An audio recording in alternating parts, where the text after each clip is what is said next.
First Baptist. We're so glad to be able to offer in-person worship today. And we just want you to have a couple of announcements we want you to be aware of. We are also continuing to do online worship services as well. And so we send those out Sunday mornings. They go live on social media at 10 a.m. We understand there's no one-size-fits-all yet. So we're going to continue to do this dance for the foreseeable future. Online worship, in-person worship, being socially distant. But I tell you, it is great to be in the Lord's house with you this morning. A couple of other announcements. Just be aware, because of no masks, we won't be singing, but we are putting the words on the screen so you can meditate. If you are an introvert, this is your dream. You get to sit alone in a worship service. There's no singing, there's no touching. You get to meditate on words that are given to you in front of you. It is an absolute wonder for you. You've waited so long for this moment, so enjoy it. I also want you to be aware that we know the coronavirus is still here, and it's going to be with us for an extended period of time. We also know that creates hardships for families. First Baptist has had generous donations given by its members to help people in coronavirus relief efforts. If there is a financial burden that you're experiencing, a neighbor is experiencing, someone you know is, please tell them to contact the church office. If we cannot help them with their resources, I know I can help them find a place in the community to route them to help, because this is going to get extended, and it's longer than any of us thought. So if we can be a help and to relieve burden in some way, spiritually or financially, please let me know. I also want to say that we won't be passing anything in this worship service, so several people have asked about offerings. There are baskets at every exit and entry. If you would like to bring an offering, you can just drop that in afterwards, and then we have people that are set to collect that offering and bring it to the safe in the church office immediately following the service. You can also still continue to give online or text to give. And then finally, I want to say a very special thank you to the staff and to the servant lay leaders, the committee teams, the church council, the musicians of First Baptist. It has taken an incredible amount of hours and support, preparation, work, and then rework with ideas, adjusting schedules, doing Zoom meetings in order for this is the 18th week that we have put together an online worship service, and now to be on top of that, be in person. It is not lost on me, the effort and commitment that our staff has put into this, and I want to say a very special thank you to each of them. We would be lost without them. They care very deeply about the church as an institution and the church as being the hands and feet of Christ. And even on top of that, the committee members, the lay leaders, the way in which church members continue to give financially of their time and of their money to First Baptist, it's overwhelming. So please hear me say thank you. Now we have come together to worship. So let us go to God together in prayer. Gracious God, we gather once again to offer you praise and thanksgiving for your unfailing love and faithfulness, shown most clearly through your Son, Jesus Christ. Grant us grace to worship you in spirit and in truth this morning, through the power of your Holy Spirit, and in your Son's name that we pray. Amen.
Hear these words from Matthew chapter 14, verses 22 through 33. Immediately he made the disciples get into the boat and go on ahead to the other side while he dismissed the crowds.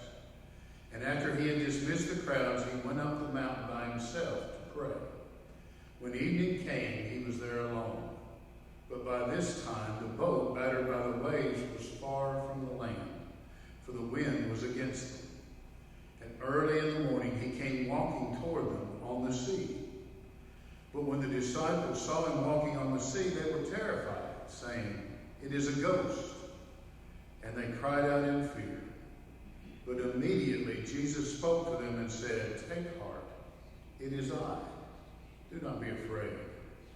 Peter answered him, "Lord, if it is you, command me to come to you on the water."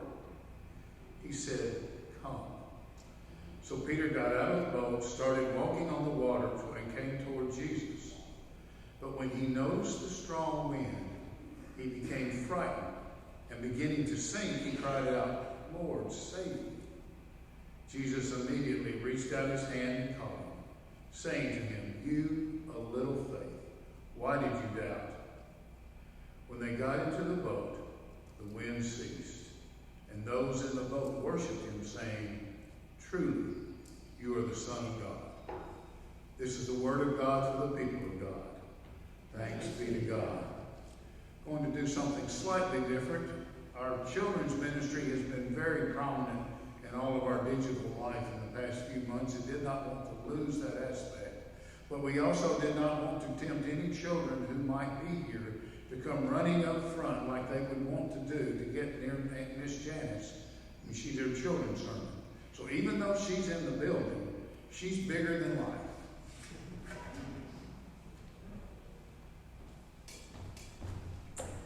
Storms. We have been having some big storms lately, haven't we? And sometimes storms, they can be scary. There can be a lot of lightning. We can hear a lot of thunder. There can be lots of wind. Storms can definitely be scary. And our Bible story today has a storm in it too. And in this story, the disciples, who were grown men, were also scared of a storm. They were in a boat, out in the water, in the dark, during a storm. I would be scared too, wouldn't you? Well, Jesus was not with them in that boat, but he knew that they were scared. He knew that they needed him, and he also knew that this was the perfect opportunity again to teach them more about who he was and about having faith. And that's what he did. So during that storm, that was scary to those disciples, Jesus walked to them, didn't swim to them, didn't take another boat to them. He walked to them. Well, that was a little scary to them too. But by the end of it, Jesus had shown them once again that he was the Son of God. He reminded them, "Hey, look at all these things I've done. Have some faith in me." And he also let them know that they weren't going to be alone. It showed that he would walk right to them no matter what kind of storm they were in and help them get through it. And that's what it teaches us too, that when there's any kind of storm, and it doesn't have to be this kind, it can be anything that scares us or makes us nervous or worried, we're not alone. Jesus is with us. God is always there. Doesn't mean there won't be a storm. Doesn't mean we won't be scared. But we're not alone. So I think it means one more thing too. I think it tells us when we are scared, we need to stop and talk to God about it. Let him know what makes us afraid. And while we're talking to God, I think we feel that love around us, and it helps us to calm down. And when we calm down, we use those amazing brains he gave us to help find solutions. Like, if you were in a storm, what would you do? You'd get inside. You'd find shelter, right? Right now, a lot of people, including me, are worried about the coronavirus. So I talk to God about it, and it helps to calm me down, and it reminds me, okay, there are things I can do. I can wear a mask. I can wash my hands a lot. I can try to keep a little bit of distance between me and other people who aren't in my family. And it reminds me, okay, this might be a little scary sometimes, but I can do these things. And God reminds me that while I do them, I'm not alone. And you are never alone either. God is always with us, helping us to get through any storm.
I'm exhausted. Maybe that's not the right word. I'm weary. My body, my mind, my soul, I feel tired. I know we're all doing the best we can, but if you ask me, I think everyone's weary. Our bodies might not be, but our souls are feeling it. On Friday, I took my son to get a haircut. It was the first time since March. His hair was past his ears. And we were chatting it up with the lady who cuts his hair. And of course, we start talking about the coronavirus. And what she said to me on Friday, I can't stop thinking about. She said this. So I went to Target for the first time since March. And it's not the constant worry that gets me, although I do worry all the time about people standing too close to me, people not wearing masks, people trying to reach over me. It's not even the dystopian reality that the shelves of Target are utterly bare, and the loudspeaker is telling you, hurry up, get what you came for, hurry up and check out. You can't try anything on, take it with you. I mean, things are terribly sad and off-putting. But more than even that, the thing that really gets me, this is the lady cutting Henry's hair, the thing that depresses me is there's no joy in the building. You can feel the void of life. It's like it's been sucked out of the room. No one speaks. No one has energy. It's just a bunch of, and here's the line, weary souls. That last line got me. We are all feeling this. Everything is hard. Everything's taxing. Everything is confusing and confounding. We're bone tired and soul weary. And this is the collective liminal space we find ourselves. So as you know, liminality is the in-between space, the threshold crossing. We are transitioning into something. We're not there yet, but we're leaving something else behind, and we're caught in the in-between. This is what our sermon series has been about since early June, and it's what our lives have been about since early March. And today, we see the disciples are also in it when they're on the Sea of Galilee. Matthew 14 is the story of Jesus walking on water. But it's so much more than that. The disciples are exhausted, and they're caught in liminal space, both literally and spiritually. So let me show you what I mean. Literally, they're in a boat. They're in between one shoreline and another. They have water all around them. The storms of last night are still making the waves crash into the boat. It's early morning, so we know they've been enduring this storm for hours. Their liminal space is physically everywhere. But this is also true for them spiritually, too. They are not only bone tired, they too are soul weary. If you're not careful, you miss this detail. But earlier in Matthew 14, we learned that John the Baptist has been killed. And the disciples with Jesus are trying to go and grieve his death. And not enough attention gets placed on that for them because of the story we studied last week. They tried to go and retreat, and they couldn't, because thousands of people were following Jesus, wanting to hear him teach, wanting them to touch and to heal their sick. And so we saw this last week when Jesus complied to all of the crowd's needs. And the disciples, they gave every ounce of energy they had left to helping Jesus organize thousands so they could be healed and served. And even when they were just bone tired and soul weary, they try to send the crowd away. And that's when Jesus does his miracle of feeding the 5,000. So now, after everyone's left, Jesus puts them on the boat, and all they want to do is pass out. And they can't, because now they're in the midst of a storm. Bone tired, soul weary. And Jesus is too. At this moment, he didn't even go with the disciples on the water. He sends them away so he can retreat to the mountains and pray. Look at verse 22. disciples get into the boat and go ahead to the other side while he dismissed the crowds. And after he had dismissed the crowds, he went up to the mountain by himself to pray. And when evening came, he was there alone. And you know he was so glad of that. This is a healthy reminder for all of us whose souls are weak and weary that we do need to retreat. Henry Nouwen calls it raising your drawbridge. You can't pour out into someone else's life if your gas tank is on empty. You have to, at times, raise the drawbridge and cut yourself off from people around you. This kind of self-care is a holy and needed practice. Perhaps the reason we are bone-tired and soul-weary is because we're running on empty, and we need solace and solitude in our lives to recharge, refocus, and regroup. And this is one of the biggest reasons why we have opened in-person worship. There's no better place for solace and even solitude than right here. Perhaps the most spiritual lesson in our text today is that we must build in rhythms of self-care. Otherwise, we're going to stay bone-tired and soul-weary. Back to the story in verse 24. By this time, the boat, battered by the waves, was far from the land, for the wind was against them. And early in the morning, he came walking toward them on the sea. This is the second thing that I think we need to see. Jesus comes to the disciples in the midst of their exhaustion. He goes towards their liminal space. He enters into their storm. He even calms it and participates in it. This is a huge lesson for Christians. We don't readily understand this. You do not have to live flawlessly or joyously, pretending to be perfect or pleasant or fully present all the time in order to experience God's grace. Not at all, actually. It's the opposite, really. Jesus doesn't wait for you to have it all figured out. Jesus comes as the ultimate comforter, the shepherd, the storm breaker, and comes in the midst of our pain, into our chaos. So if you're bone-tired and soul-weary, then look up, because Christ is standing right in front of you. Verse 26. But when the disciples saw him walking on the sea, they were terrified. Who wouldn't be? Saying, "It's a ghost." And they cried out in fear. But immediately Jesus spoke to them and said, "Take heart, it is I. Do not be afraid."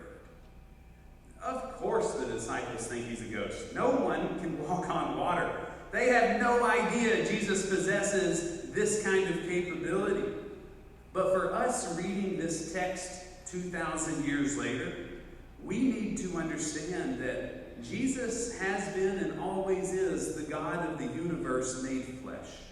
And time and boundaries and distances can't stop the maker of the universe from getting to us in our time of need. There is no boundary too big for God not to cross. No matter how far you've strayed or broken you feel or tired you are, Christ can get to you. And Christ does come to you and says, "Do not be afraid." Which means when Christ comes, he doesn't come in judgment or hostility. He comes in the midst of our weariness and offers love. We're met with compassion and comfort. We're told, "Do not be afraid." I mean, this matters when we're caught in liminal spaces. Christ is always ahead of us, one step into the future, pulling us back, looking back into where we are, pulling us forward in faith, which is always towards him. And we can know that as we step into that unknown, we don't have to be afraid. So speaking of stepping into the unknown, this is the back half of our story with Peter. Look what happens in verse 28. Peter answered him, "Lord, if it is you, command me to come to you on the water." And he said, "Come on." So Peter got out of the boat, started walking on the water, and came towards Jesus. But when he noticed the strong wind, he became frightened, began to sink, and he cried out, "Lord, save me!" And Jesus immediately reached out his hand and caught him, saying to him, "Oh, you of little faith, why do you doubt?" When they got into the boat, the wind ceased, and those in the boat worshipped him, saying, "Truly, you are the Son of God." I think this is a connection that we really need to make today. Jesus is always ahead of us, calling us out onto the waves, meaning we have to leave the liminal space of the boat. The safety net that we've crafted for ourselves has to be left behind. We have to leave it and step into the unknown. Now, I know this is scary, but think of what it could mean for you spiritually. We can leave behind the in-between place, that space that really is no place. And we do it by taking the hand of Christ and having the faith that we are met with love. So maybe you need to hear this today.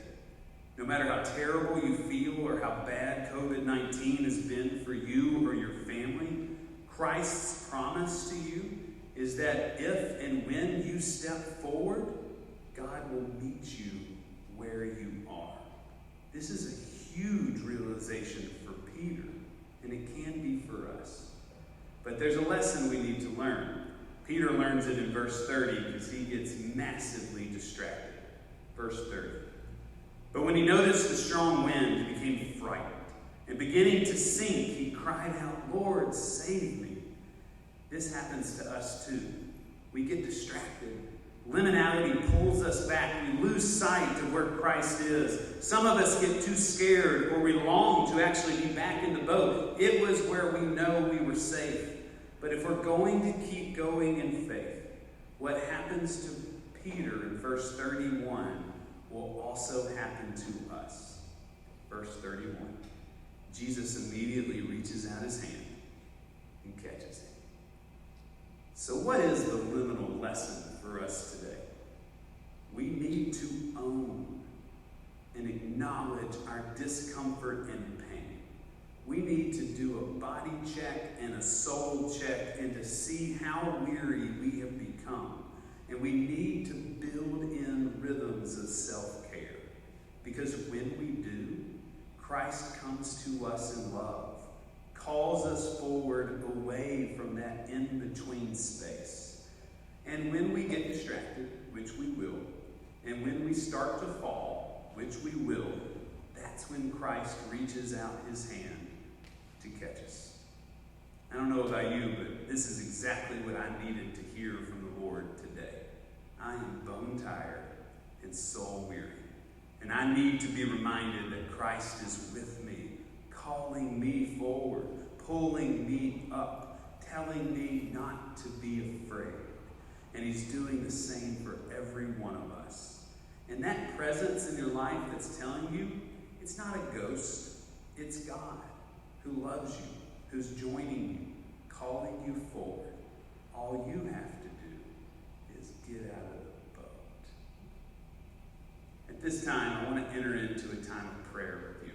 Similar to our discipline of silence, there's a poem by Philip Booth that I'm going to put on the screen. We'll meditate on it, then I'll close in a moment with a pastoral prayer. Would you join me for a discipline of silence?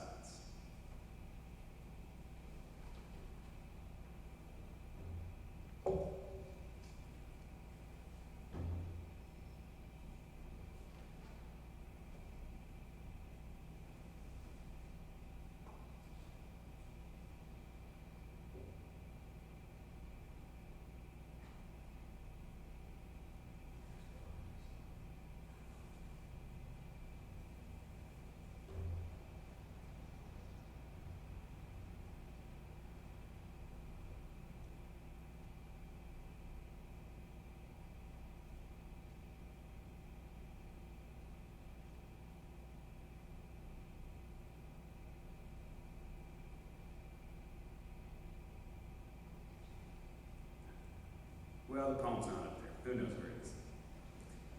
Let me offer a prayer with you. Everlasting God, you are the oldest spirit in this world. You are beyond us, yet you keep us and extend us into the world. Your grace and spirit extends amidst strangers and friends. Your grace and spirit extends into our soul and into nature. Your grace and spirit extends into our feelings and emotions. Help us experience your grace. Help us to latch on to your spirit. Help us realize you are with us even in the midst of turbulent times. God, it is in your Son's name that we pray. Amen and amen.